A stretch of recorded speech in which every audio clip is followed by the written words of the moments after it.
are coming that you'll be interested in. And then we'll finish up with a look at futures for VirBELA. So what have we been up to since eXpCon 2019? That's pretty much the last time I spoke to this large group. At the eXpCon in October, I was about 2 months into the job. And at that stage, I had laid out a technology roadmap for the organization obviously in collaboration with senior leaders of the business and the technology group. And I'm pleased to tell you that we're making great progress on this. You'll see the highlighted in green initiatives are the ones that we've completed or are well on track. This includes, improved company posture on data security and data privacy. This is especially important for us now as we're expanding around the world, and we'll be expanding even more aggressively under Michael Valdez's leadership. Around the world, the attitudes about personal information are quite different than they are here in the United States, where it's kind of, you gave up your privacy for convenience a long time ago. Everywhere else in the world, there's a strong cultural attitude that personal information belongs to the individual, and companies have no right to it without permission. So we're about making sure that eXp and eXp Global can do the right things with respect to data privacy and data protection as we're expanding. We've improved the computing infrastructure and expanded our technical support capabilities. Our core applications, like the ones you're most familiar with, Enterprise, are written in the Mendix low-code software development platform. When we started to work with Mendix late last year and through the first quarter of this year, to really get into the laboratory with them and demonstrate in purity that we could scale our business dramatically on that platform. And we've had good results with that testing, and I'll tell you a little bit more about this later, but we have now empirically tested that this app is totally capable of 4 times this workload, which is great news. And, of course, we didn't anticipate what was going to happen with the advent of the current global pandemic. And we did lose a few people to the cost-cutting measures that we needed to take about 2, 3, 4 weeks ago. But one of the major suppliers of our software development talent are contractors. And we have a particularly good partner in one of them. And I worked with their CEO and was able to convince them to leave 29 people in place working pro bono for us, at least for the next couple months, to see if together we can get through this pandemic without disrupting the work and making sure that the contractors' people are productively employed. And it's just a fantastic thing. And the contractor is Indian, and they have just been a tremendous partner for us in helping us do that. So the result is that while we're slowed down a little bit on the pace of these projects, not nearly as much as it could have been without their assistance. The next thing is the application software side of the house. This is the part that you're probably most interested in. And you are probably aware that we spent a large part of last year working on taking an old monolithic application and breaking it into smaller components called microservices. And so the work on Enterprise V2 was that refactoring. And now we have split that application, for the most part, apart into an entire platform of smaller applications. Now, this is good because that makes them perform better. And we can also work on these application components now independent of one another, which helps to lower our risk and also lower our downtime. The next thing is this year, we're changing our focus to Enterprise V3 and really concentrating on features improvements.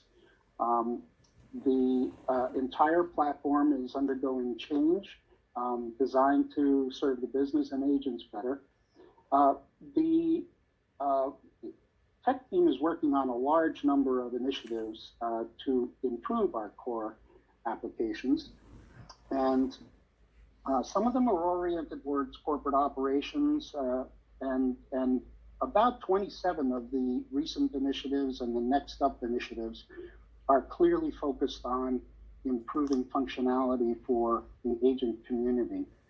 I'd say these initiatives kind of sort out in three buckets, as I'm showing you here. Some of the projects we're doing are about plumbing.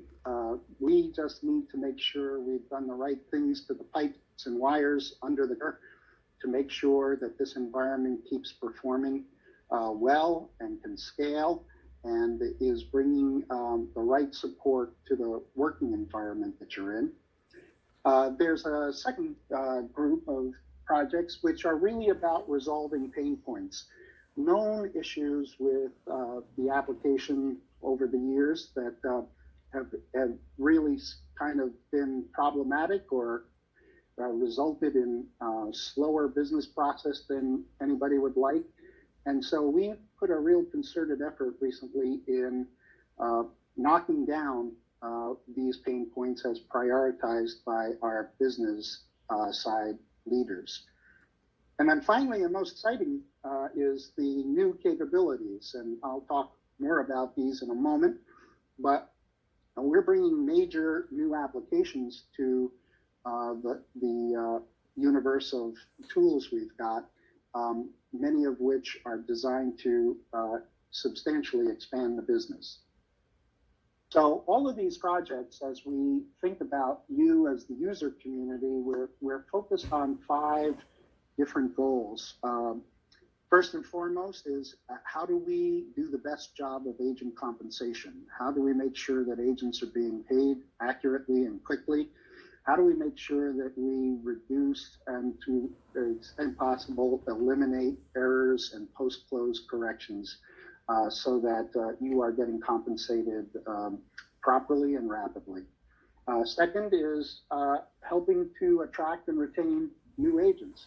eXp is all about growth, and it's important that you have the tools at hand to make the benefits of being with eXp very clear, that we put the right things in place for the business process of recruiting and joining and getting up to speed and able to do transactions, and to give you, as you are building the business, the visibility and the ability to manage the folks that are in your network of agents. Next, of course, is lead generation. And who doesn't love new leads and referrals, right? Can I have an amen?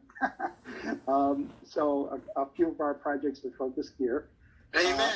Amen. All right.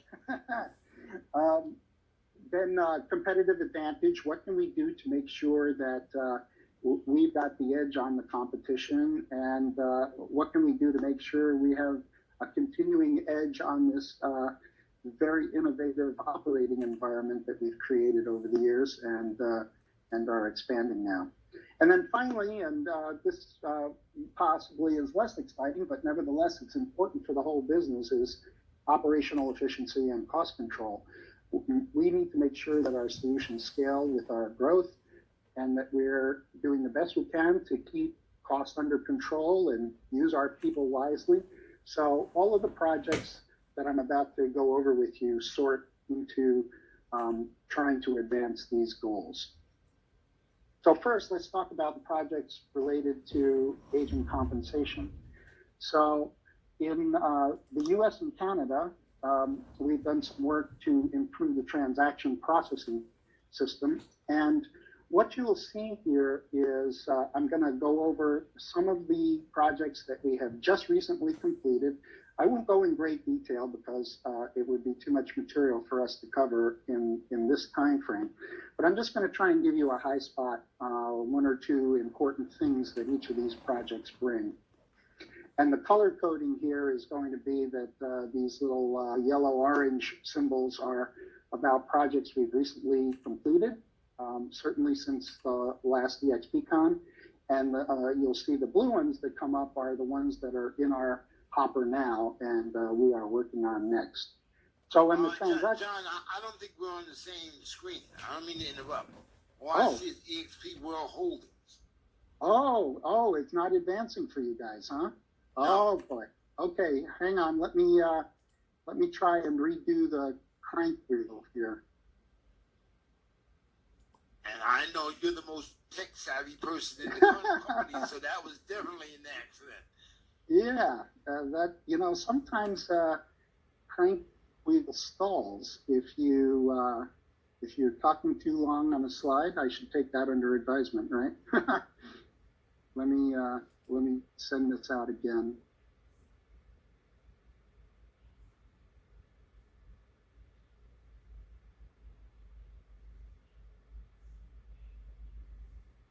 Okay.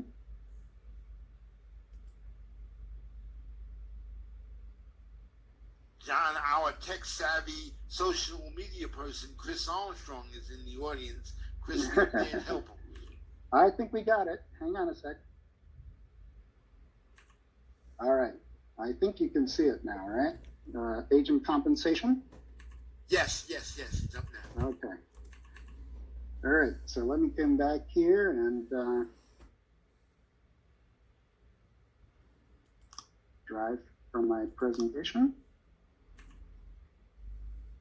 Okay. So with respect to agent compensation, we have improvements that we've made to the transaction processing system. You see that symbol that says transaction processing enhancements? Yes. All right, we're advancing then. That's great. So here we've done things like change the calculations in the transaction processing workflow so that it's using projected performance and scheduled close date, which helps us to lower the error rate and creates a better payment experience with fewer post-deal corrections for icons and capping agents. We've done changes to the settlement process to really significantly re-engineer this business process in cooperation with Stacy Onan's team, as well as changing the software so that we could create a big reduction in the errors and post-close corrections in the settlement part of the process. And we put in the tech for there to be a dedicated payment processing hotline.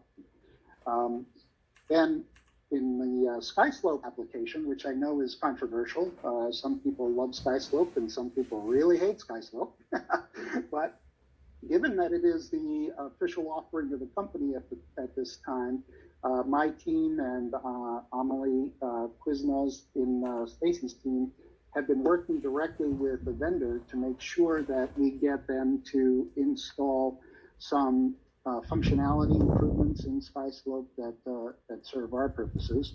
So, for example, they have put a new earnest money data in the commissions tab. They've improved the search algorithm for files in SkySlope and allowed filtering on type and status.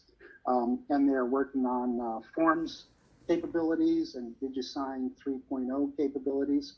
We've also worked on the interface between SkySlope and Enterprise and made sure that we're porting over additional commission details so that we're able to do a more accurate job of understanding how agents are splitting commission and doing the right job of paying people.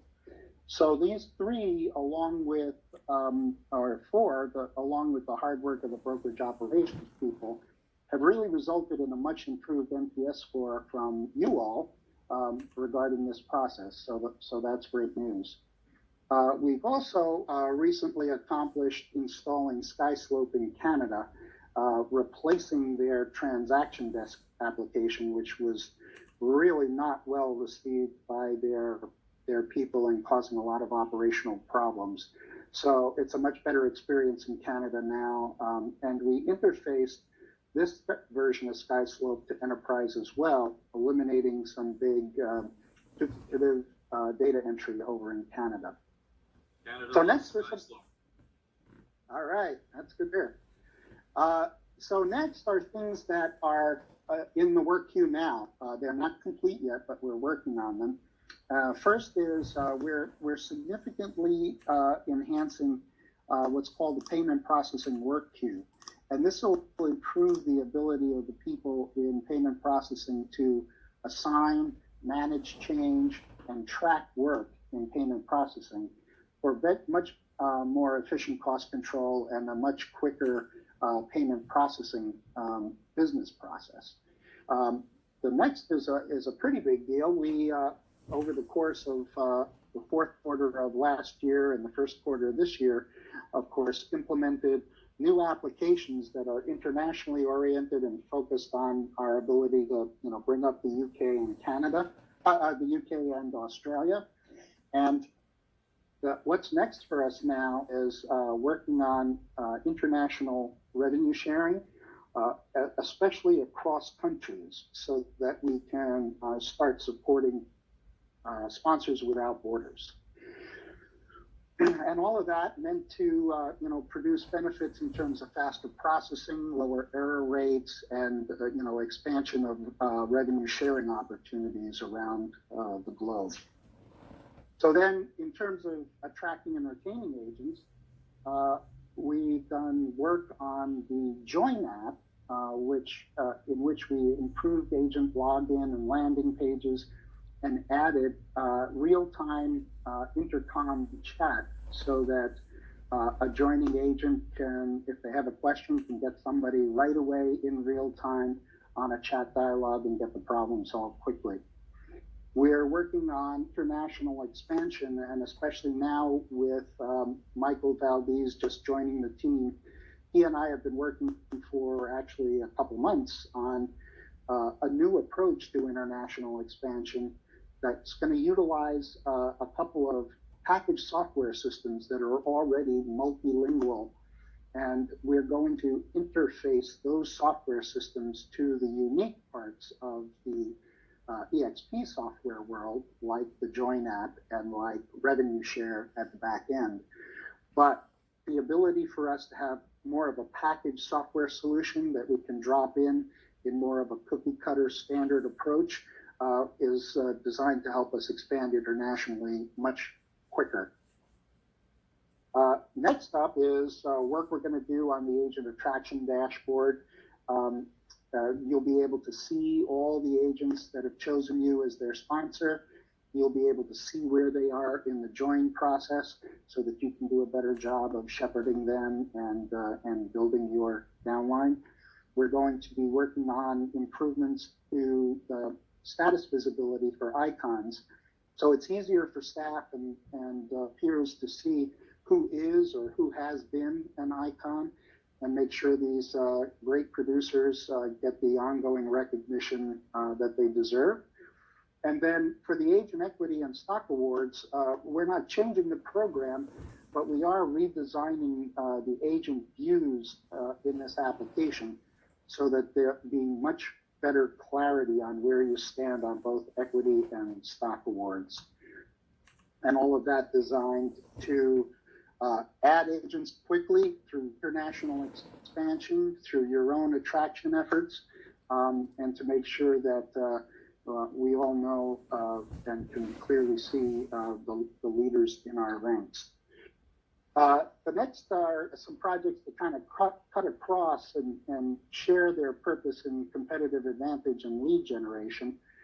The first of these is Express Offers, which we brought online recently. And Express Offers is the platform that allows you to